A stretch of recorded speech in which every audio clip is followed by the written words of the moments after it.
కళాకారులకు, వేదిక మీద ఉన్న పెద్దలకు అందరికీ కళాభివందనాలు. ఇప్పుడు మనం నేరుగా ఈ ఉత్సవాలు జరుపుకుంటున్న సమయం, మనము ప్రజల వద్దకు వెళ్ళి ప్రజల్లో ఉన్న కళారూపాన్ని, వాళ్ళు మాట్లాడుతున్న భాషని, వాళ్ళు పాడుతున్న పాటల్ని, వాళ్ళు శ్రమలో జీవించి పాడుతున్న పాటల్ని, వారి సంస్కృతిని మనం ఇక్కడికి తీసుకురావాలి.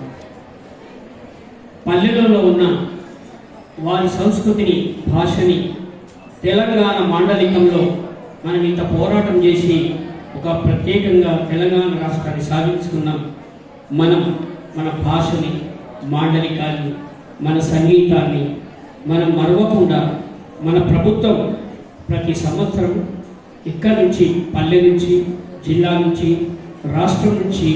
రాష్ట్రం దాకా తీసుకుపోయే పని మనందరికీ కల్పిస్తున్నాం.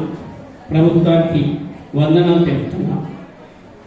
అయితే మనమందరం కూడా ఆ ఉరవడి వెళ్తూ కొత్త సందేశాన్ని, కొత్త పాటల్ని అందిస్తారని, మనం ఇదివరకే ఉన్న పాటలు కాకుండా కొత్త కొత్త పాటల్ని అందించాలని కోరుతూ మీ మీద ఆశలు పెట్టుకున్న మన ప్రభుత్వం మీరందరూ కూడా దాని ముందుకు తీసుకెళ్తారని, మన పేరుని, నిజామాబాద్ జిల్లా పేరుని తెస్తారని కోరుతున్నాను.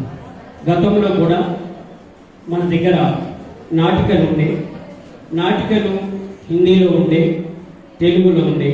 అప్పుడు గుట్కా అనే నాటిక మన దగ్గర నుంచి ఫస్ట్ ప్రైజ్, రాష్ట్రంలో ఫస్ట్ ప్రైజ్ వచ్చిన తర్వాత హర్యానాలో ఇస్సారే నగరంలో మన నిజామాబాద్ జిల్లా కళాకారులు నాటికలు వేశారు సార్. ఇది మన నిజామాబాద్ ఘనత. మూఢనమ్మకాలైన నాటిక కూడా రాష్ట్రంలో వచ్చింది.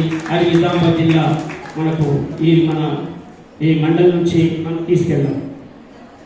ఇది మనము ఇక ముందు సార్ చెప్పినట్టు ఈ రూల్స్ అండ్ రెగ్యులేషన్స్ ఏమున్నాయో తప్పక పాటించాలని కోరుతూ, ఇబ్బంది పెట్టకుండా, ఎవరిని కూడా ఏమి చేయకుండా మన ఉత్సవాన్ని గడపాలని కోరుతున్నాను.